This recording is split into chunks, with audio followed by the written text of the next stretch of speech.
gusto mo na siya sa mga ano niya, mga ginagawa niya. Doon ako na-introduce na kaya minahal ko siya.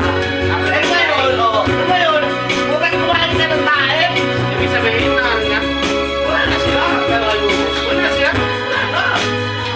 Kumain Kumain ka ng tae. Sinayin ni Boy Tabang yun. Kumain naman ng tae. Tanga naman yung Boy Tabang.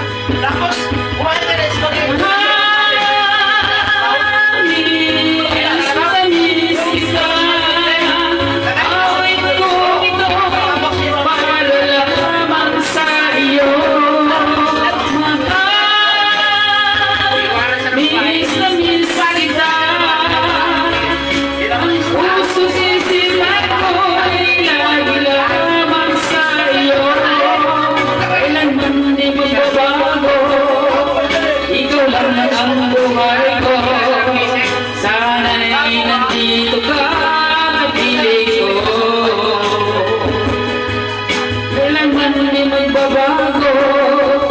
Ikaw lang